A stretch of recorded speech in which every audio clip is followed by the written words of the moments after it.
প্রথমে ফেডারেশনের সভাপতি স্বরূপ বিশ্বাস মহাশয়কে ফুলের বুকে তুলে দেওয়া হচ্ছে।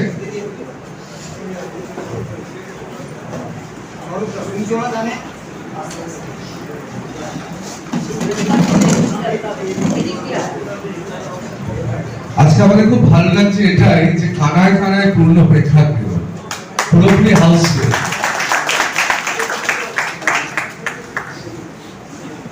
এরপর অবশ্যই ইম্পা যেখানে বসে আছে আমাদের অত্যন্ত প্রিয় পিয়া সেনগুপ্ত ইম্পার প্রেসিডেন্টের হাতে তারা মণ্ডল আমাদের তারাদা পুষ্পস্তবক তুলে দিয়েছেন।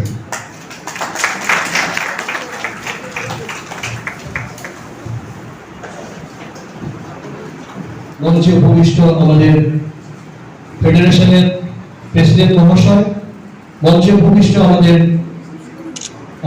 ইম্পার প্রেসিডেন্ট মাননীয় আমাদের পিয়া সেনগুপ্ত মহাশয় এবং স্বরূপ বিশ্বাস মহাশয়, এবং মঞ্চে উপবিষ্ট সমস্ত গুণী পরিচালক মন্ডলী আমার শ্রদ্ধা ভক্তি, এবং সমস্ত আমাদের সমস্ত পরিচালকদের জানাই আন্তরিক শুভেচ্ছা অভিনন্দন। আজকে আমরা ভীষণভাবে খুশি যে আজকে এরকম এজিএম এ অর্থাৎ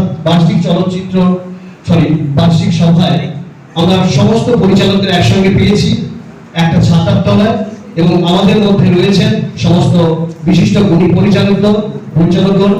এখন আমরা এই ইআইএমপি দিয়ে যেভাবে এগিয়ে চলেছি এবং যাদের অবদান অনস্কার্য, যাদের নাম না নিলে নয়, আমাদের সবার প্রিয় পিয়া সেনগুপ্ত মহাশয় এবং সবার প্রিয় আমাদের স্বরূপ বিশ্বাস মহাশয়, ওনাদের যদি সহযোগিতা না পেতাম তাহলে আমাদের এই সংগঠন আমরা এগিয়ে নিয়ে যেতে পারতাম না। তাই ওনাদের জন্য আমি একটা হাততালি ছিল, সমস্ত গরিব পরিচালকদের সহযোগিতা আমরা কিন্তু এগিয়ে চলেছি। যাই হোক, আমি সময় দীর্ঘায়িত করবো না, আমাদের সামনে অনেক গরিব পরিচালক রয়েছে, তাদের বক্তব্য আমরা শুনবো। সবাই ভালো থাকুন, ধন্যবাদ। বাবার অনারে আমি ডিরেক্টরস অ্যাসোসিয়েশনকে বাবার টাকা থেকে আমি আজকে 1 লাখ টাকা দিতে চাইছি। আপনারা যদি গ্রহণ করেন, যাদের লাগবে এটা আমি চেকটা দেবো অ্যাসোসিয়েশনকে, যাদের লাগবে আপনারা ঠিক করবেন, এখানে আমার ঠিক করার কিছু নেই। আপনারা যাদের মনে করবেন যাদের দরকার তাদের যদি কাইন্ডলি ওটা পাসান করেন, এটা আমার বাবার ইচ্ছে ছিল। And I am just a postman delivering it, ইচ্ছেটা বাবা ছিল। থ্যাংক ইউ সো মাচ আমাকে এখানে ডাকার জন্য। আমরা grateful to the film industry. Thank you so much. সৃষ্টিশীল সৃজনশীল মানুষ রৌদ্র মিত্র এতক্ষণ আমাদের মধ্যে ছিলেন, রাজাদার সুযোগ্য পুত্র। রাজা মিত্র পুত্র আপনারা জানেন, রৌদ্র মিত্র এই মুহূর্তে পশ্চিম বাংলার তরুণ চিত্রশিল্পীদের মধ্যে, চিত্রকরদের মধ্যে অন্যতম। কিন্তু কোনো কাজে এই মুহূর্তে বোধহয় বেরিয়েছে, কিছুক্ষণ আগে বেরিয়ে গিয়েছে। রাজাদার সম্পর্কিত নতুন করে কিছু বলার নেই। বাংলা চলচ্চিত্রে বেঙ্গল আর্ট হাউস চলচ্চিত্র বলুন বা সাম্প্রতিককালে তার বিভিন্ন চলচ্চিত্র আন্দোলনে তার বক্তব্য এবং তার গোটা জীবনটাই, তিনি শুধুমাত্রই নির্দেশক ছিলেন, পরিচালক ছিলেন, এবং সেই ধারার পরিচালক ছিলেন যার প্রথম ছবি আমরা সবাই একটি সংস্থার শোক, এটাই আমাদের প্রথম শেষ করেছে। একটা সংগঠনে সভ্য যখন আমরা, তখন সবাইকার ইকুয়াল রাইটস আছে, সমান অধিকার, সমান সমস্ত কিছু।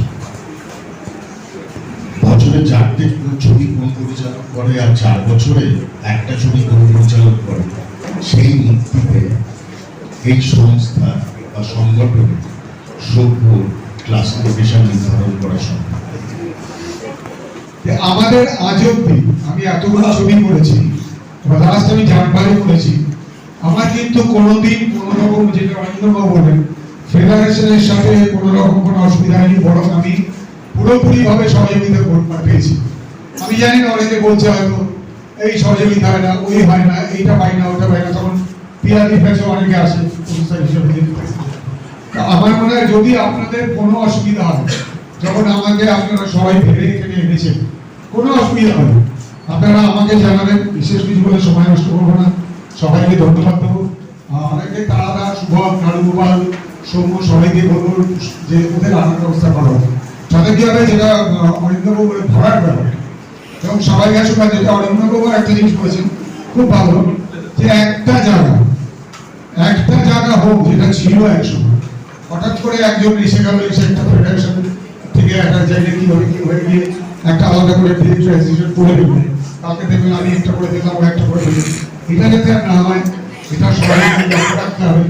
এবং স্বরূপবাবুর কাছে এটাও আমি জানতে চাইবো, যেটা অরিন্দম জানতে চেয়েছিল, যে আমাদের এই সংস্থাটা তাহলে কি আমরা একাই কিভাবে থাকবো, অ্যাফিলিয়েশনটা সেটা নিয়ে আমরা জানবো, যে অ্যাফিলিয়েশনটা কেন সবাইকে আমায় উত্তর দিতে হয়। আমার কাছে অনেকে আসে যে আমরা কি এটা অ্যাফিলিয়েটেড ফেডারেশন হিসাবে, কিন্তু ফেডারেশনের সবাই রয়েছে, এটা জানতে চাইবো, সবাই আছে, সবাই মিলেমিশে কাজ করবো, এটাই হচ্ছে মেন বক্তব্য।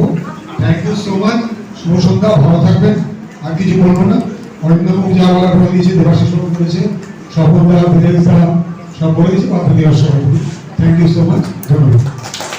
সবার আগে ধন্যবাদ জানাবো যে আমাদের মঞ্চে যারা আছেন, স্বপনদা, সুজিতদা, বিদেশদা, ফেডারেশনের সভাপতি স্বরূপ বিশ্বাস, অনুষ্ঠিত মহাশয়, নবীন রানী, অরিন্দম সিং, বাপিরা, জয়চন্দ্র এবং আমার খুব প্রিয় রবি, এবং তার সঙ্গে আপনারা সকল সদস্যদের আমি অনেক অনেক অনেক শুভেচ্ছা ধন্যবাদ জানাই। আমি একটা কথা বলতে চাই, সমস্ত রকম কথা অরিন্দম দা, আমাদের স্বপনদা বা তারা বলে দিয়েছে। এই যে ডিরেক্টর বিল নিয়ে আমার একটা বক্তব্য আছে ছোট, সেটা হচ্ছে যে প্রথমত যে আমাদের ইম্প্যাক্টটা, আমাদের একটা সংগঠন, আমরা সংগঠন চালাই। আজকে ফেডারেশনে হয়তো 26টা কি টোটাল কটা গ্রিল, এখন 26টা। তো আজকে 26টা গ্রিলের আওতায় হচ্ছে ফেডারেশন, তার মানে তাদের মাথায় বসে আছে এই ফেডারেশনের আসল জায়গা। তো এই 26টা গ্রিল আমার মনে হয় যে অ্যাপ্লিকেশন নেওয়া রয়েছে, কোনো না কোনো জায়গা থেকে তাদের নিজস্ব সমস্যা হতেই পারে। তো সেই সমস্যাটা তাদের প্রধান কর্তাদের কাছে না গিয়ে সেটা বাজার করার আমার মনে হয় কোনো প্রয়োজন ছিল না। কারণ আমাদের এখানে প্রোডিউসার, ডিস্ট্রিবিউটর, এক্সিবিটর, অ্যাসোসিয়েট, আমাদের কি সমস্যা হয় না? কোনো জায়গায় কোনো বড় বড় সমস্যা হয়, কিন্তু আমরা সেটা বাজার করি, বা আমরা কোন রকম ওই লোক দেখানো একটা পাবলিসিটি নেওয়ার চেষ্টা করি না। কারণ সংগঠন সমস্যা সমাধান করার জন্য, সমস্যা বাড়ানোর জন্য না, বন্ধ করে সমস্যা বাড়ানোর জন্য না। তো এই ক্ষেত্রে আমি বলবো আমরা দুটো সত্তা থাকা উচিত। হ্যাঁ, একজন পরিচালক সে প্রডিউসার হতেই পারে, একজন আর্টিস্ট সে প্রডিউসার হতেই পারে। তাহলে পরিচালকদের যেটা দায়িত্ব, তিনি ক্যাপ্টেন অফ দ্য শিপ, তিনি তার প্রয়োজনীয় যেসব জিনিসপত্র, মানে যে কজন টেকনিশিয়ান তার মনে হচ্ছে বা তার রেগুলেশন লাগছে বা যা কিছু লাগছে, তিনি তার টোটাল জিনিসটা প্রডিউসারকে জানাবেন। কারণ ছবিটি ইনভেস্ট করছেন একজন প্রডিউসার, সেক্ষেত্রে প্রডিউসারের যদি কোনো সমস্যা হয় তারা ফেডারেশনের সঙ্গে কথা বলবে, ফেডারেশনের কাছে গিয়ে তাদের সমাধান না হলে তারা তাদের সংগঠনকে জানাবে, সংগঠন তখন সেই ফেডারেশনের সঙ্গে কথা বলে সমস্যার সমাধান করবে।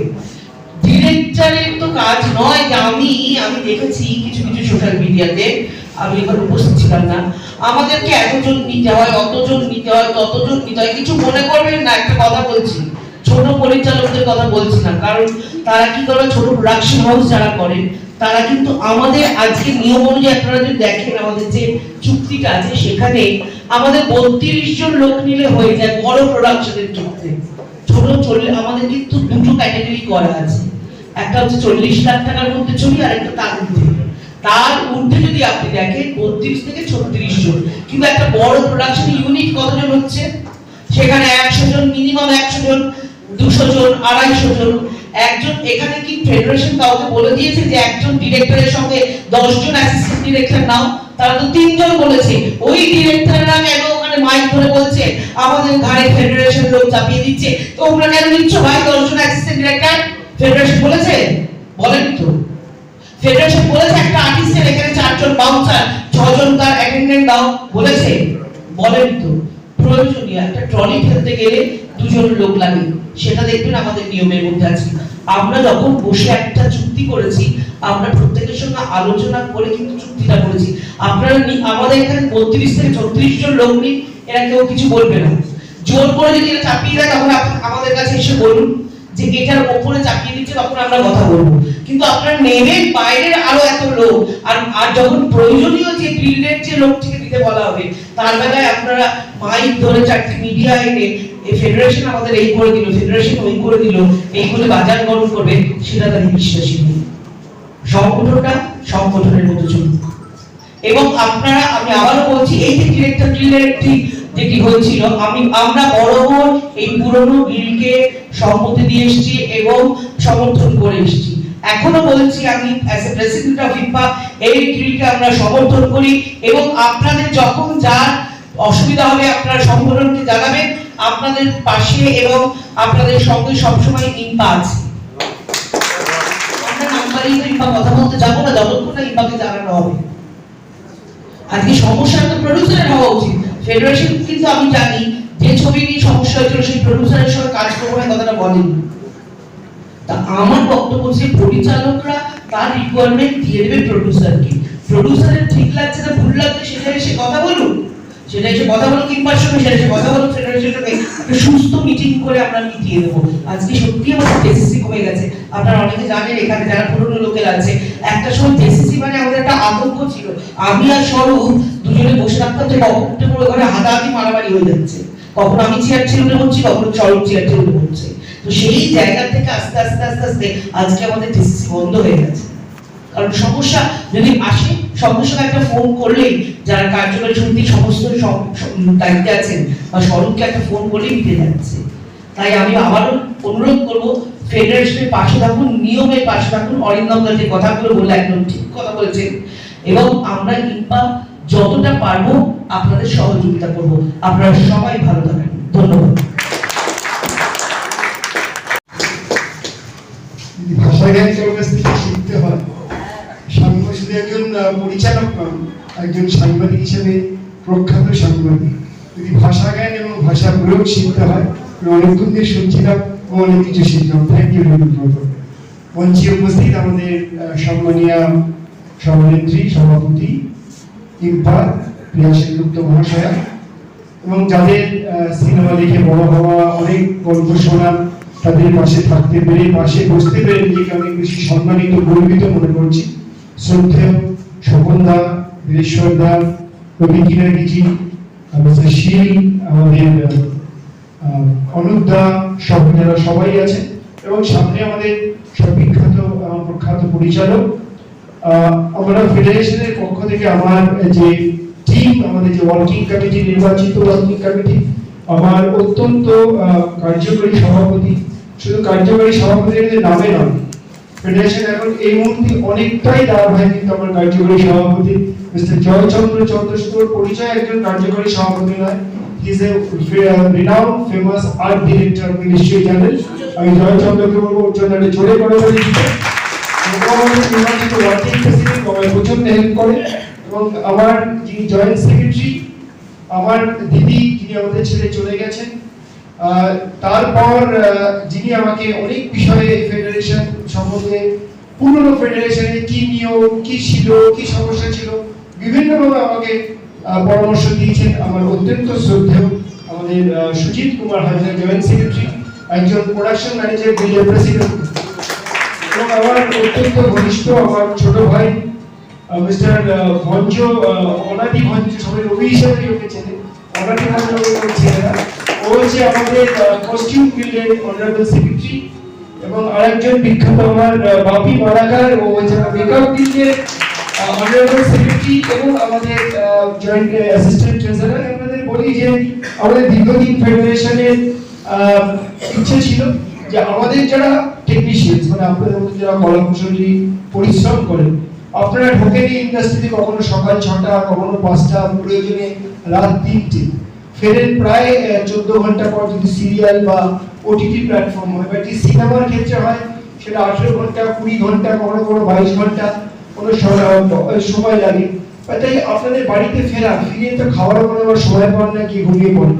ঘুম থেকে উঠেই আবার চাপ থেকে ফিরে আসতে হবে, আবার কাজে কি কালকে শুটিং হয়েছিল, কোনটা প্যাচ হবে, কোনটা জায়গায় ভুল হয়েছিল, কে ঠিক করে করতে পারেনি সেটাকে এডিটিং করা, দেখা, আবার থেকে ফিরে যাওয়া। কিন্তু আপনাদের এই যে মানসিক চাপ বা যে শারীরিক চাপ, সেগুলো কিন্তু একটা সত্যি মাঝে মাঝে অসহনীয় হয়ে ওঠে। তো আপনাদের আমার যে সবসময় বিশ্বাস করি হেলথ ইজ ওয়েলথ। যদি আমার হেলথ ফিট না থাকে, আমার মেন্টাল ফিট না থাকি, সেটা যে ইন্ডাস্ট্রিতে হোক, সেটা আমি খেলাধুলা ইন্ডাস্ট্রিতে আছি খেলাধুলাতে হোক, কি আমি এখানে এন্টারটেনমেন্টে আছি এন্টারটেনমেন্টে হোক, কোনো কাজটাই কিন্তু আমি ভালোভাবে করতে পারবেন না। তাই আমরা ফেডারেশনে আমার ওয়ার্কিং প্রেসিডেন্ট বললে যে আমার দীর্ঘদিনের দীর্ঘদিনের ইচ্ছে। তাই এই মুহূর্তে যে তিনটে আমাদের এই মুহূর্তে ইস্টার্ন ইন্ডিয়া বলতে পারেন যে ফেমাস যে গ্রুপ, আপনার ইস্টার্ন মণিপাল আমাদের এই হেলথ ইউনিটে সবে মাত্র এসেছে, ওনার আগে ইউনিভার্সিটিতে খুব নাম ছিলেন। মণিপাল আসার পরে আপনারা দেখেছেন এই মুহূর্তে 2-3টে হসপিটালকে টেক ওভার করেছে। যেমন আমাদের সঙ্গে এমআরআই আমরি যেটা হসপিটাল লাহোরিয়া, এছাড়া আমাদের বাইপাসেও আছে, তারা আমাদের সহযোগিতা করছে। Medica is a very famous name, আপনারা নিশ্চয়ই জানেন। একটু আমার বলি বর্ধিতদের জন্য, তারা একটু সমাজের এই তাদের জন্য মেডিকা আমাদের সঙ্গে কাজ করছে মণিপাল গ্রুপের সঙ্গে। এছাড়াও আমাদের আছে নারায়ণা, আপনি জানেন কিছুদিন আগেই তারা নারায়ণা একটা বিশাল পশ্চিমবঙ্গের মাননীয় মুখ্যমন্ত্রী মমতা বন্দ্যোপাধ্যায় তাদের হসপিটাল উদ্বোধন করেছেন।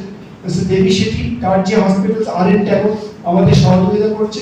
এবং এই মুহূর্তে এই ইন্ডাস্ট্রিয়াল লিডিং আপনারা নিশ্চয়ই জানেন যে BP Poddar hospital and research centre, তারা এই মুহূর্তে প্রচুর হসপিটাল করছে, প্রচুর ওদের নার্সিং ট্রেনিং সেন্টার। তারা এই তিনটে হসপিটালকে মিলে আমরা একটা হেলথ চেকআপ ক্যাম্প করছি এবং আমরা দেখছি যে ব্যবস্থা করা হচ্ছে। তো এটা টোটাল ভেরি পিকচার। আমি বলবো আপনাদের যারা নতুন সভাপতি হয়েছেন, আমাদের সনান্দন অনুদাকে বলবো আপনারা নেতৃত্বে এবং যারা আছেন এখানে শুভম সহ তারাদা সহ, আপনারা অবশ্যই ফেডারেশন থেকে ফর্মটা আজকের মধ্যে কালেক্ট করে নেবেন। আমাদের অফিসের সেক্রেটারি সেখানে আছেন, তাই ফর্ম নিয়ে একটা নির্দিষ্ট ফর্ম ফিল আপ করতে বলা হয়েছে, যাতে সেদিন কোনো হুড়োহুড়ি না হয়। একটা ফেডারেশন বরাবর সিস্টেমে বিশ্বাসী, একটা সিস্টেমেটিক ওয়েতে থাকবে। আমাদের সেদিন একটা কন্ট্রোল সেন্টার হচ্ছে, এটা পুরো কম্পিউটারাইজ সিস্টেম তৈরি হচ্ছে এবং এই যে আপনাদের নামগুলো সেখানে নথিভুক্ত হবে আগামী দিনে। এই জন্যই বলছি কেন আধার কার্ড আনতে বলছি, তার কারণ আমরা সেই নামগুলো যে যে হসপিটালে নথিভুক্ত হবে আগামী দিন কিন্তু একটা যুগান্তকারী সিদ্ধান্ত ফেডারেশন নেবে, তখন আপনারা বুঝতে পারবেন যে কেন আমরা এত বড় সিস্টেম তৈরি করছি। আমি পিয়াসকে সবসময় মঞ্চে সম্মান করি, একদম দিদি ভাইয়ের সম্পর্ক, একদম অন্য লেভেলের সম্পর্ক। আমরা সবসময় মনে করি শুধু রক্তটাই আলাদা, এক রক্ত মা ভাই বোন নই, আমাদের দিদি আর ভাইয়ের মধ্যে কিন্তু কোনো লড়াই প্রচুর সত্যি মাঝে মাঝে আমাদের সেখানে প্রচুর ঝগড়া হয়, খুব লড়াই হয় যে তুমি এটা করতে পারো বলে তুমি এটা করতে পারিস না, বিশাল লেভেলে ঝগড়া হয়। এই সম্পর্কের জায়গায় চেয়ারটা কিন্তু হবে। চেয়ারের ক্ষেত্রে কিন্তু আমি আমার কম্প্রোমাইজ করি, উনিও কখনো আমার সঙ্গে কম্প্রোমাইজ করেন। সম্মান ডালা দিকে বলবো, যদি আপনাদের পক্ষ থেকেও যদি কোনো প্রডিউসার্স বা আপনাদের এক্সিকিউটিভ হোয়াটএভার হয়, আপনি বলবেন কত ফর্ম পাঠাতে হবে, আমরা অবশ্যই সেই ফর্ম আমরা পাঠিয়ে দিচ্ছি আপনাদের কাছে। আমরা চাই আমাদের যে টেকনিশিয়ানস প্রডিউসার কোনো লড়াই নেই। রবীন্দ্র বাবুকে একটা জায়গায় সাপোর্ট করে বলবো, আমাদের মধ্যে কিন্তু লড়াই নেই। লড়াই হচ্ছে আদর্শ, ভাবাদর্শের লড়াই। আমরা ভাবি আমরা নিজের স্বার্থটা দেখার জন্য। স্বার্থ কিন্তু তখনই সুরক্ষিত হবে যখন আমরা এই ঘরের মধ্যে সবাই একসঙ্গে সুস্থভাবে বাঁচতে পারবো। স্বার্থ তখন সুরক্ষিত হবে না যদি বলে ফেডারেশন শুধু আমি আমারটা বুঝে নেবো। আপনি বলুন ফেডারেশনে আমার কটা গিল 26টা, শুরু করুন ডিরেক্টরস গিল, তারা কি করে পরিচালনা করেন, তাকে অ্যাসিস্ট করে অ্যাসিস্ট্যান্ট ডিরেক্টর কি, তার ছবি তোলে ক্যামেরা কি, তার ইলেকট্রিশিয়ান কি, তাকে সাজায় মেকআপ কি, তাকে জামা কাপড় পরায় কস্টিউম কি, তার চুল বাঁধে হেয়ার স্টাইলার কি, তাকে জল দেয় প্রোডাকশন অ্যাসিস্ট্যান্ট কি, তাকে পুরো হিসাবপত্র দিয়ে প্রোডাকশন ম্যানেজার কি, লাইট লাগাতে হবে ক্যাটাওয়ার্ক কি, কতগুলো গিল্ড আমার 26টা। সবার দেখুন ইন্ডিভিজুয়াল স্বার্থ আছে। ডিরেক্টর তার নিজের মতন ভাবে, অ্যাসিস্ট্যান্ট ডিরেক্টর তার নিজের মতন ভাবে, ইলেকট্রিশিয়ান তার নিজের মতো ভাবে, ক্যাটাওয়ার্ক তার নিজের মতন ভাবে, প্রোডাকশন ম্যানেজার সব থেকে উনি হচ্ছে স্যান্ডউইচের মতন, উপর থেকেও চাপ খান, নিচ থেকেও চাপ খান, ওনারা ওনাদের মতন করে ভাবেন। সবাই সবার স্বার্থে হয়। আমরা যখন ইসি কমিটিতে বসি না, বিশ্বাস করুন আমি খুব গর্বের সঙ্গে বলছি, আমরা কিন্তু সবার স্বার্থের কথা হবে, কোনো ইন্ডিভিজুয়াল গিল্ডের স্বার্থ হবে না। যখন বাঁচতে হবে 26টা গিল্ড একসঙ্গে বাঁচবো, সবাই সবার সহযোগিতা করবো। এখানে ডিরেক্টর আর প্রোডাকশন অ্যাসিস্ট্যান্টের মধ্যে কোনো পার্থক্য নেই। হ্যাঁ, yes, director is the captain of the ship, তারা আমাদের পথ দেখাবে। তারা যদি আমাদের গুগলের মতো পথভ্রষ্ট করে দেয়, তাদের গিয়ে আমাকে খাতা করতে হবে। আমি বারবারই বলবো, আপনারা আগামী দিনের ভবিষ্যৎ, আমার সামনে অনেক বড় বড় ডিরেক্টর আছেন, আমার পাশে আছে, তাদের আমরা বলবো আপনারা কিন্তু সঠিক রাস্তা দেখেন, ফেডারেশন আপনাদের পাশে সবসময় থাকবে। আমরা চাই না নিজেদের মধ্যে দ্বন্দ্ব, যেটা পিয়ানি বলছিলেন যে আমাদের এই 26টা গিল্ডের 26টা স্বার্থ আছে। এই স্বার্থ তো সবাই দেখার অধিকার আছে। আমি আমার নিশ্চয়ই আমার গিল্ডকে ভালো করে দেখবো, আমি আমার নিজের গিল্ডের ভালো চাই, কিন্তু আপনি মাথায় রাখতে হবে সেটা কি এই যে আমরা কাজটা করতে যাচ্ছি ইজ এ টিম গেম। এবং আমি কি বলছি, আমি the captain of the ship. যে কোনো জায়গায় যদি ক্যাপ্টেন তার টিমকে সঙ্গে করে না নিয়ে যেতে পারে, সঙ্গে যদি মোটিভেট করতে না পারে, তাহলে দ্বন্দ্ব হয়। যদি দ্বন্দ্ব হয়, যদি সমস্যা হয়, তার জন্য ফেডারেশন ইসি কমিটি আছে, ওয়ার্কিং কমিটি আছে। আসুন, ঝগড়া করুন, মারপিট করুন, বলুন আপনার বক্তব্য, সেখানে একটা সর্বসম্মত সিদ্ধান্ত হোক এবং তারপরে আপনি সেই কাজটা করুন। আজকে যারা টিভিতে মুখ দেখাচ্ছে, নিজের পরিচিতি বাড়ানোর চেষ্টা করছে, বড় বড় কথা বলছে, লাভটা কি হচ্ছে? সমস্যা কি সমাধান হচ্ছে? সমস্যা কি সুরাহা হচ্ছে? সমস্যা বাড়ছে, সম্পর্ক তিক্ততা বাড়ছে। ক্ষতি হচ্ছে কার? এই প্রত্যেকটা টেকনিশিয়ান। একজন ডিরেক্টর বলেন আমিও টেকনিশিয়ান, অরিন্দম বাবুর বলতে শুনে যে আমিও কিন্তু একটা টেকনিশিয়ান। তবে আপনি যদি টেকনিশিয়ান হন, তাহলে আপনি যে তিক্ততা, এই যে আপনি যে এটা সম্পর্ক খারাপ চিট ধরাচ্ছেন, খারাপ হচ্ছে, লাভটা কার হচ্ছে? আমাদের কিন্তু প্রত্যেকটা টেকনিশিয়ানে খারাপ হচ্ছে। এই যে প্রত্যেকটা টেকনিশিয়ানকে যদি আমরা, প্রত্যেকটা কলাকুশলীকে যদি আমরা আলোচনায় বসি, নিজেদের মধ্যে ঝগড়া করি, আসুন আমরা বসে ঝগড়া করি। সবসময় তো বলি ইসি কমিটিতে প্রত্যেকটা গিল্ডের 26টা গিল্ডের প্রেসিডেন্ট, সেক্রেটারি সহ তাদের রিপ্রেজেন্টেটিভরা থাকে। তাই 26 ইন্টু 2 কতজন হলো? 52 জন। 52 জন একটা জিনিস আলোচনা করে সিদ্ধান্ত নেয়। আপনি বলুন, কেউ এককভাবে সিদ্ধান্ত নেওয়ার ক্ষমতা আছে? আজকে আমার সহসম্পাদক জয়েন্ট সেক্রেটারি কি বললেন, আপনারা যে প্রস্তাবটা দিয়েছেন সেই প্রস্তাবটা আমরা অবশ্যই আমাদের ইসি কমিটিতে দেব। কেন আপনাদের কি আজকে ফেডারেশন থেকে সাময়িকভাবে অব্যাহতি পেয়েছি? তদানীন্তন যিনি সম্পাদক বা সভাপতি ছিলেন, আজকে তারা সেই সময় ফেডারেশনের অন্তত বিরোধিতা করেছেন। বিরোধিতা কিসের জন্য জানেন? আমাদের সেই হিস্ট্রি জানা উচিত। বিরোধিতা করা ছিল ইউনিক কার্ডের জন্য, এর প্রস্তাব ছিলাম আমি। ইউনিক কার্ডের জন্য আমি বলছি, সুজিত বাবুর সঙ্গে আমার কত লড়াই হয়নি, সঙ্গে জিজ্ঞেস করুন। এই ফার্স্ট কনসেপ্ট নিয়ে আসি ইউনিক কার্ডের আমি একটা ফেডারেশনকে প্রস্তাব দিই, আমার শ্রদ্ধা স্বর্গীয় দিদিকে, অপরা ঘটক দিদি এবং সুজিত বাবু, আমরা সবাই মিলে আলোচনা করছি। আর সুজিতা, এই জন্য আমরা কাজ করছি, আমাদের কাজের পরিচিতি কি? সবার ইন্ডিভিজুয়াল একটা করে কার্ড। আপনি সবাইকে চেনেন, মানে সম্ভব এটা? এতগুলো মেম্বার আমার এরকম করে সম্ভব? ওই আমরা মাঝে মাঝে ইউনিক কার্ড, আমরা কার্ড দিই, ওই গিল্ডের কার্ড আছে। আরে ওইটা যে ওই গিল্ডের কার্ড, আপনি কি করে বোঝেন? বলি কেন ওই গিল্ডের কার্ড আপনার নাম লেখা থাকে? আচ্ছা, সেটা আমিও একটা কার্ড ছাপিয়ে নিয়ে আসতে পারি, ছাপিয়ে নাম লিখে দেখা যাবে। হ্যাঁ, সেটাও হতে পারে। অপরাধী বলে হ্যাঁ, সেটাও হতে পারে। আমি যদি একটা এমন একটা কার্ড করি না, আপনার গিল্ডের কার্ডটাও থাক, আর একটা ইউনিক কার্ড তৈরি হোক, যে গিল্ডের কার্ডটা সবার কাছে থাকলে বুঝতে পারবো এই ফ্লোরে আমরা সবাই এক। বলে এটা সম্ভব? এটাও সম্ভব না। দীর্ঘ আলোচনা সমালোচনা সবাই মেনে নিলেন। বিমল বাবুকে আমি, শ্রদ্ধেয় বিমল বাবুকে আমি নলেও 2 মাস ধরে এর উপযোগিতা বুঝিয়েছি, সুজিত বাবু বুঝিয়েছে। অপর্ণা ঘটকের সঙ্গে বিমল বাবুর প্রচন্ড ভালো সম্পর্ক ছিল। অপর্ণাদি ব্যক্তিগতভাবে বিমলদাকে বলেছেন, বিমল তুমি বোঝো, বিষয়টা খুব ভালো কনসেপ্ট, আমরা বুঝতে পারবো যে একটা ফ্লোরের মধ্যে আমাদের কত লোক আছে, কত লোক নেই। এই যে এতগুলো বাইরে থেকে লোক এসে ঢুকে যাচ্ছে, আমরা আইডেন্টিফাই করতে পারবো, আমাদের সংখ্যাটা কিন্তু বাড়বে। উনি কিছুতেই বুঝলেন না।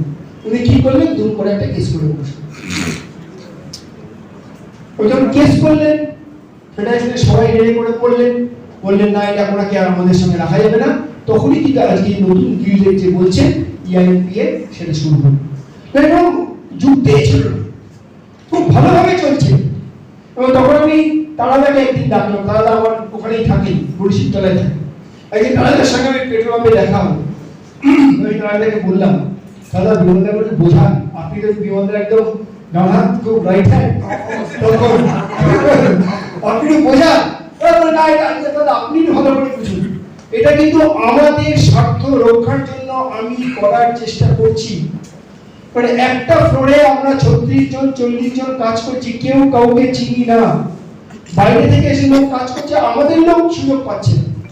বাট আপনি যদি এই কাজটা করেন আমরা বুঝতে পারবো যে আজকে এই ইন্ডাস্ট্রিতে দেখুন একটা ফ্লোরে যখন যাই আজকে কিন্তু আমরা বুঝতে পারি আমাদের বাইরে কে আছে,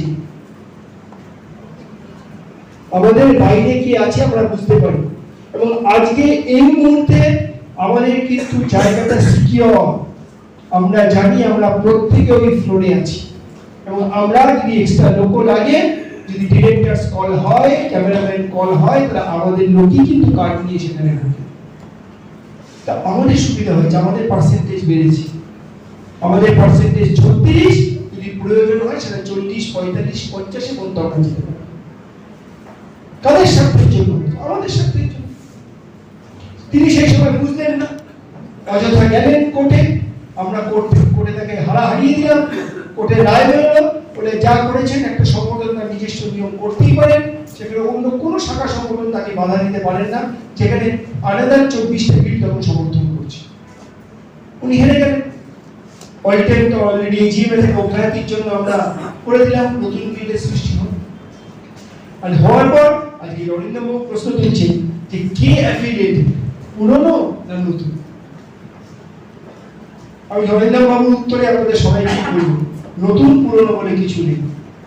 যিনি 26টা গিল্ডের একটা গিল্ড হয়ে থাকতে পারবেন, সবাইকে নিয়ে চলতে পারবেন, তিনি ফেডারেশনের সঙ্গে কাজ করবেন, তিনি তার সঙ্গে চলবেন, তিনি অ্যাফিলিয়েটেড ফেডারেশন।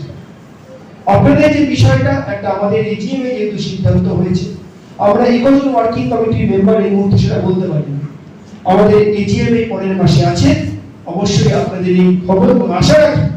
এবং আমি আমার ওয়ার্কিং প্রেসিডেন্টের সাথে অলরেডি কথা বলেছিলাম, আমরা জয়েন্ট সেক্রেটারির সাথে কথা বলেছিলাম, উনি বললেন আশা রাখি আপনাদের যে আবেদন সেটা অবশ্যই আমাদের ওয়ার্কিং কমিটি, আমাদের ফেডারেশন ইসি কমিটি এবং এজিএম সেটা গ্রাহ্য হবে এবং আমরা একসাথে আগামী দিনে চলব। আমার আশা আপনারা যেভাবে আপনাদের পুরনো তিক্ততা ভুলে এগিয়ে এসছেন, একসঙ্গে কাজ করছেন, এবং আমি দেখছি যে প্রচুর নতুন মুখ এখানে এসছে। এবং আমি শুনলাম আমাকে গতকালই শুভম বাবু এবং তারা আমাকে ফোন করেছে যে আপনি আজকে অবশ্যই আসবেন। তাই বলছি আমার আইএফএ একটা মিটিং আছে, একটু হয়তো দেরি হবে, আমি পাশে আমার আইএফএ ইন্ডিয়ান ফুটবল অ্যাসোসিয়েশন, আমি ওখানে মিটিং করবো, করে অবশ্যই চলে যাবে, হয়তো একটু দেরি হলেও হতে পারে।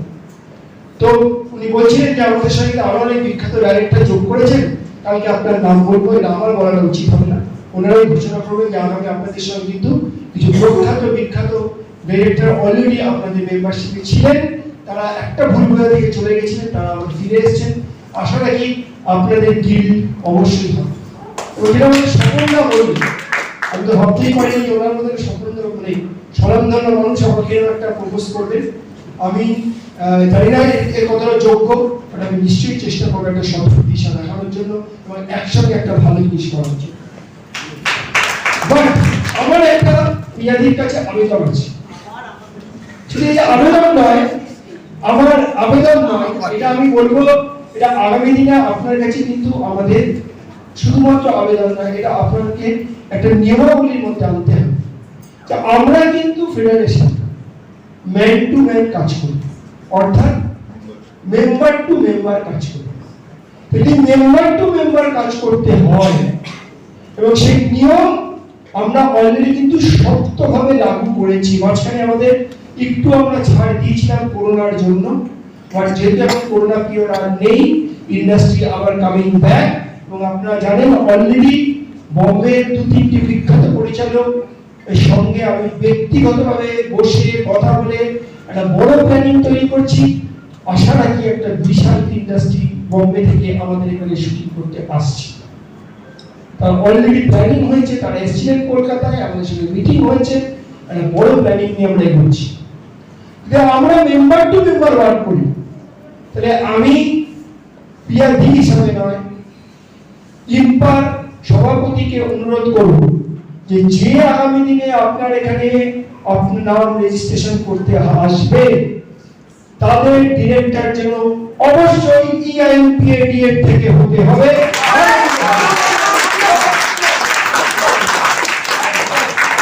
এটা আপনাদের কাছে আমাদের আবেদন, নিবেদন, যাই বলবেন অবশ্যই সেটা কিন্তু করতে হবে। কারণ আমরা কিন্তু মেম্বার টু মেম্বার ছাড়া আর কাজ করব না। যেটা আমি খুব ধন্যবাদ জানাবো ফেডারেশনের পক্ষ থেকে, কৃতজ্ঞতা স্বীকার করি। উনি বললেন যে একটা ইউনিটে 100 জন, 110 জন, 120 জন। আজকে আপনি বলছেন বাইরে বিদেশে যাওয়া নিয়ে আমার পার্সেন্টেজ কত? 21 টা 19 জন। 19 টকিজ, যদি টকিজ বলে গান হলে 9 জন না 10 জন, আর 19 জন হচ্ছে আমার টকিজ। এবার বাইরে একটা টিম কতজন যাচ্ছে? আমাদের কাছে যে লিস্ট পড়ে, আমরা যে লিস্ট পাই, বিদেশের ক্ষেত্রে যায় 40 থেকে 45 থেকে 50 জন। তাহলে যদি 50 জন ধরি মাইনাস 19, কতজন হয়? 31 জন এক্সট্রা। এরা কারা? এরা কারা? আমরা কিন্তু এবার আর এই 31 কে আর মানব না। এবার আমাদের এজিএম দিদি না, আমি আর্টিস্ট ছাড়া আপনাদের পাঠিয়ে দেবো। এবার আপনাদের বানাবো, যা লিস্ট আমার কাছে জমা করবে আপনাদের কাছে ফরওয়ার্ড করে আপনারা দেখে নেবেন, তারপর আপনারা বিচার করবেন এই এক্সট্রা লোক কারা।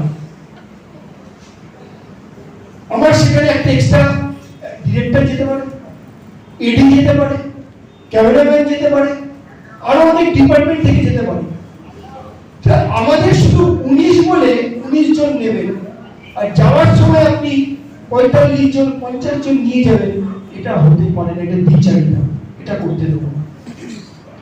এবার এটা এজিএম এ আমাদের এজেন্ডা অলরেডি আমরা ওয়ার্কিং কমিটি, ইসি কমিটিতে পাস করেছি। এবার আমরা এটা এজিএম এ নিয়ে যাচ্ছি। এজিএম পাস করার পর যদি ফেডারেশন কাজ করে, তাহলে একদম যেমন ধরুন কিছু জায়গা আছে যেটা প্রডিউসারের হয়, ইপি তাকে যেতে হবে। আমার কোনো আপত্তি নেই, আমার কোনো সংগঠন নেই, ইপি আমার যাবে। তো ডিরেক্টর অবশ্যই আমার এখান থেকে হতে হবে। হ্যাঁ, একজন বোম্বে থেকে ডিরেক্টর আসবে, কোনো অসুবিধা নেই, তার সহযোগী হিসেবে আমাদের এখানকার লোককেও কিন্তু রাখতে হবে। এগুলোকে কিন্তু আমরা আগামী দিনে আরো কঠোরভাবে পালন করব। একটা এখানে শুটিং হচ্ছে কিছুদিন আগে, আমি একদম উদাহরণ দিয়ে বলি, কৌশিক গাঙ্গুলি আমাদের বিখ্যাত, আমাদের স্বনামধন্য পরিচালক। কৌশিকদের সঙ্গে ফেডারেশন একটা মাঝখানে খুবই গ্যাপ তৈরি হয়েছিল। আমি ধন্যবাদ জানাবো কৌশিক গাঙ্গুলি মহাশয়কে। উনি সরাসরি ফেডারেশনে এসেছেন, আমাদের সঙ্গে বসেছেন, বলেছেন যে একটা ভুল বোঝাবুঝি হয়েছে। আমি এবং উনি আমার ভিডিও বার্তায় সব আপনাদের বলেছেন যে কি ভুল বোঝাবুঝি হয়েছে, এবং উনি সবার কাছে বলেছেন যে ব্যাপারটা আমি মিটিয়ে নিতে চাই, একটা আমাকে অন্যভাবে আমার কাছে রিপ্রেজেন্ট করা হয়েছিল, আমি তাই ভুল বলে দিয়েছিলাম, আসলে আমরা সবাই একসাথে কাজ করি। তো ভিডিও বার্তায় তিনি নিজের ফেসবুক থেকে বলেছেন। আমি যখন প্রশ্ন করেছি, এবং রবি ভঞ্জক লিস্ট নিয়ে এসেছিল সঙ্গে করে, ধরো তুমি আমাদের 35 জনকে বলেছো সঙ্গে করে নিয়ে যাচ্ছ, তুমি 74 জনের লিস্ট জমা দিয়েছো কেন? এই 74 মাইনাস 35 এই বাইরের লোকগুলো কারা? আমি বিশ্বাস করবেন না, ডিরেক্টরসলি তখন কৌশিকটা বললেন এটা আমি লিখে দিচ্ছি, আমি অবশ্যই এটা ফেডারেশন থেকে নেবো, সার্ভিস টিমটা হওয়া উচিত। 74 জন বাইরে যাচ্ছেন শুটিং করতে, তা আমার পার্সেন্টেজ কত? 35। আর তারপরে বলছেন ফেডারেশন অনেক বেশি চাপিয়ে দিচ্ছে। এই জিনিসগুলো কিন্তু বন্ধ হওয়া উচিত। এই যে আলোচনাটা, কৌশিক বাবুর সঙ্গে আমাদের যে আলোচনা, দুঃখ কষ্ট নিয়ে ভাগাভাগি, এই যে নিজেদের মধ্যে লড়াই, একদিন দুদিন 3 দিন বসেছি, সমস্যা শেষ। উনি ভিডিও বার্তায় বলে দিয়েছেন আর কোনো সমস্যা নেই, একসঙ্গে কাজ করব, আর এই ধরনের কোনো ঘটনা যাতে না ঘটে। তারপর দিন কৌশিক বাবুর ব্যাপারে নাকি উনি বলে পরিষ্কার করে দিয়েছেন যে আমাকে এই ভুল বার্তা ছিল, আমাকে ভুল বোঝানো হয়েছে। আজকে আমি এবং কৌশিক গাঙ্গুলি এবং ফেডারেশন পাশাপাশি বসেছেন বলে সমস্যার সমাধান হয়েছে। তাহলে ফেডারেশনও সাংবাদিকদের কাছে গিয়ে বলতেন, উনিও সোশ্যাল মিডিয়া সাংবাদিকদের কাছে বলতেন, সমস্যার সমাধান হতো। আপনারা হবে কি? তাহলে যে কোনো সমস্যা কিন্তু আলোচনার মাধ্যমে সমাধান সূত্র হবে। অরিন্দম বাবুর ক্ষেত্রে তাই হয়েছে। উনি খুব গুরুত্বপূর্ণ পয়েন্ট একটা আজকে বললেন, যেটা আমি ফেডারেশনে আমরা সবাই সেটা করি, যে নাম হচ্ছে এক্সিকিউটিভ কমিটি, ইসি কমিটি। আমরা এই ইসি কমিটিতে আপনাকে বলার অধিকার দিতে হবে, আপনাকে সমালোচনা করার অধিকার দিতে হবে। আপনি সমালোচনা করবেন, তাহলেই সংগঠন ভালো চলবে। শুধুমাত্র আমরা ওয়ার্কিং কমিটির সিদ্ধান্ত নিয়ে ইসি কমিটির উপরে চাপিয়ে দিই, তাহলে সেই সংগঠন কোনোদিন ভালো হতে পারে না। সংগঠনের মাথা ভারী হয়ে যাবে, পাগুলো শুরু হয়ে যাবে। ইসি কমিটিতে যদি বলার অধিকার দেন, যদি বলতে দেন, দেখবেন নিচ থেকে জিনিসটা ভালো হবে, সুঠাম এবং সবল হবে। তো is very write the point, executive কমিটিতে বলার অধিকার সবার আছে। আজকে বলতে দেননি, আজকে ওটা বলা রুদ্ধ করে দেওয়া হয়েছিল। আজকে একটি কোর্টের ম্যাটারে সমস্যা হয়েছে। Who am I to decide? Let's court will decide. আজকে ফেডারেশনের বিরুদ্ধে কেস হয়েছে, কোনো অসুবিধা নেই, কোনো চাপ নেই, কোর্ট বিচার করবে।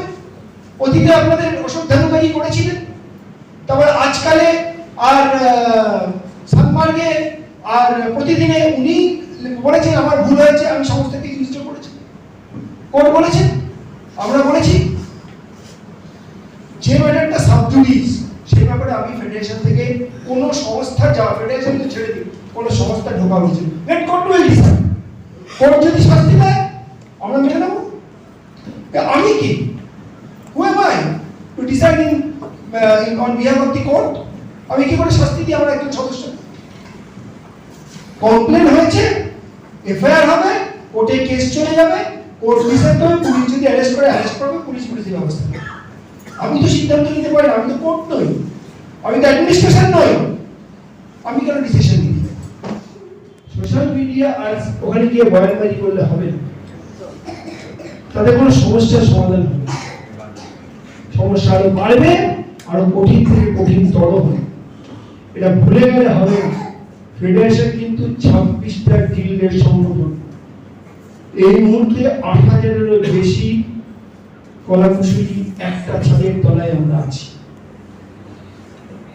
এত সহজ নয়, ছোটবেলায় পড়েছি একটা লাঠিকে আমাদের সহজে ভেঙে নেওয়া যায়, 10টা লাঠিকে পারবেন না। চেষ্টা করে দেখুন, অনেক বেশি পরিশ্রম করে দেখুন, নিজেই ক্ষতিগ্রস্ত হবে। ফেডারেশন কি দিচ্ছে? ফেডারেশন তার নিজের জায়গায় অনড়। যদি আমরা ভুল করি, মাথা ব্যথা করে দেবো। যদি ভুল না করি, চরম লড়াই করতে আমরা আমাদের কোনো আপত্তি নেই। মানে এর আগেও হয়েছে, আপনারা নিশ্চয়ই দেখেছেন। এর আগেও 3 দিন 4 দিন 5 দিন করে বন্ধ করেছেন। কি লাভ হয়েছে? কিছু হলো না। মাঝখানে আপনারা একদিন বন্ধ করে দিলেন, কি লাভ হলো? আটকাতে পারলেন কাজ। প্রত্যেকটা ফ্লোরে ফ্লোরে কাজ হয়েছে, প্রত্যেকটা ফ্লোরে কলাকুশলীরা কাজ করে দেখিয়ে দিয়েছে। যে ফ্লোর বন্ধ ছিল, কলাকুশলীরা কি সেটা দাঁড়িয়েছিলেন। That is the dedication of the federation. একসময় কি ফেডারেশন, এখন ফেডারেশনকে ভুলিয়ে ফেলবেন না। এখন ফেডারেশন কিন্তু একটা শক্তিশালী সংগঠন, একটা 8,000 লোকের সংগঠন। এই শুধুমাত্র আমরা মুখে বলি 8,000 যারা আমাদের সদস্য, আর যদি আমরা মেডিক্লেমের হিসাব করি, এই সংখ্যাটা 32,000-এর বেশি। 32,000-এর বেশি। এই যে আজকে আপনারা এখান থেকে বললেন কতগুলো কার্ড দিয়েছে, এই যে কার্ডটা পেয়েছে, বলুন তো এই কার্ডের সঙ্গে কতজন যুক্ত হয়েছে জানেন আপনারা? জানেন? কেউ জানেন? এই কার্ডটা পাওয়ার জন্য আপনার কতজন উপকৃত হয়েছে? আপনি, আপনার হাজবেন্ড, আপনার ছেলে, আপনার মেয়ে, আপনার বাবা, আপনার মা, আপনার শ্বশুর, আপনার শাশুড়ি, আপনার অবিবাহিত বোন, আপনার অবিবাহিত বোনটুকু থাকে। কজন হলো? 6 জন আমরা পাচ্ছি। তাহলে 6 × 140 কত হলো? এই 140 বলতে শোনা যাচ্ছে, আলটিমেটলি উপকৃত কজন হচ্ছে? 840 জন। এবার যদি আমার যে কার্ডের সংখ্যা যদি শোনেন, আমরা কতজন বুঝতে পারছি? এই যে আমরা বলি যে আমরা 8,000-এর সংগঠন কিন্তু 6 করে দিই, কত হলো? এমনি তো 48 হবে। তারপর যারা আমাদের বাইরে থেকে খাবার দেন, চা দেন, জল দেন, আমাদের সঙ্গে বিভিন্নভাবে যুক্ত, dress supplier, light supplier, light caretaker. আজ কিন্তু এই মুহূর্তে ক্যামেরা কেয়ারটেকার এবং লাইট কেয়ারটেকার এই দুটো সংগঠন কিন্তু যুক্ত হয়েছে। অর্থাৎ আগামী দিনে ফেডারেশন 26 প্লাস 2 28টা সংগঠন আছে। এই ইন্ডাস্ট্রিতে কেউ বাইরে নেই। আবার একটি নতুন সংগঠন তৈরি হচ্ছে, অলরেডি অ্যাপ্লাই করে দিয়েছে, তারাও ফেডারেশনের কাছে সামনে আসছে। তাহলে হবে 29টা সংগঠন। আপনাদের সবাইকেই বলবো যে আমরা চাই একসঙ্গে কাজ করা, ইম্পার সঙ্গে ঝগড়ার জায়গায় থাকবে। আমি ধন্যবাদ জানাবো পিআরডি সহ ইম্পার যারা টোটাল কমিটি, যারা সত্যি আমাদের সহযোগিতা। এই জেসিসি আজকে হচ্ছে, অনেকে আমি দেখি অনেকে হাস্যকর বলেন, আগে অনেক কমিটির লোকরা আমাকে বলেন তোমাদের আমি জেসিসি হয় না। আমি তাদের মজা করে বলি তোমাদের সঙ্গে ঝগড়া ছিল, এখন এত ভালোবাসা যে এখন দিদির সাথে আমার এত রিলেশন, কিছুই চাইতেই হয় না, চাই না চাইলেই দিয়ে দেয়। তার ঝগড়া হচ্ছে না, তাই জেসিসি হচ্ছে না। তো আজকে সম্পর্ক তৈরি করতে হবে, একটা ভাতৃত্ব বোধ, একটা কমিটমেন্ট, টিমের গেম তৈরি করতে হবে, যেখানে আমাদের সবাই সবার পরিপূরক। এখানে প্রডিউসার ফেডারেশনের পরিপূরক, ফেডারেশন প্রডিউসারের পরিপূরক। ফেডারেশন ছাড়া কখনোই প্রডিউসার হতে পারে না, আর প্রডিউসার না থাকলে আমরা ফেডারেশন চলতে পারি না, সম্ভব নয়। কে টাকা দেবে, কে ইনভেস্টমেন্ট করবে, কে পকেট থেকে টাকা লাগাবে? এনারা কাজ করবো কারা? আমরা। সহযোগিতা করবো আমরা। দুটো সিনেমা হিট হলে পরে আবার চাইবে তারা করতেই, যে আমাদের স্বপ্নধারা ছিল, মিশনধারা ছিল, রবি কিরণী ছিল, এক এক দিনে কত সিনেমা হতো। আমরা চাই সেই দিন আবার ফিরে আসুক। আমরা টেকনিশিয়ানরা রাজি, রক্ত দিয়ে, ঘাম দিয়ে, পরিশ্রম করে ইন্ডাস্ট্রিকে বাঁচানোর জন্য আমরা রাজি। আমরা চাই তারাও এগিয়ে আসুক, একটা টিম গেম তৈরি হোক, বাংলা ইন্ডাস্ট্রি আবার তার নিজের জায়গায় তৈরি হোক, আবার নিজের জায়গায় ফিরে যাবে। সেখানে ইম্পা ফেডারেশনের মধ্যে কোনো লড়াই নেই, একসঙ্গে কাজ করবে, হাতে হাত থেকে পাশে পাশে দাঁড়িয়ে কাজ করবে, কিন্তু কখনো বাইরে বাজিতে যাবে না। আসুন আলোচনা করি, করার মাধ্যমে কাজ করি। আর আপনাদের এই যে আজকে এজিএম, আমি ধন্যবাদ যে আগের একটা এজিএম এ অনেক দিন আগে এসেছিলাম, 3 বছর আগে একবার এসেছি, তখন ফাঁকা ময়দান ছিল। আজকে আমার ভালো লাগছে আপনারা আস্তে আস্তে সংগঠিত হচ্ছে, এবং আপনাদের সংগঠনের মধ্যে যারা এখন এই মুহূর্তে ইনক্লুড হচ্ছে, আমি আশা রাখি আগামী দিনে আমাদের এই সংগঠন অনেকটা মাঝখানে ফাঁকা আছে, পরে এবার এই জিমে যেন এখানের মধ্যে লোক চলে আসে, সেটাই আমার আশা। আসলে আমরা সবাই মিলে কাজ করি, সবাই মিলে একসাথে চলি, এই বলে আর বেশি করে টাইম দেবো না। সবাই ধন্যবাদ জানিয়ে আমার বক্তব্য শেষ করছি। নমস্কার।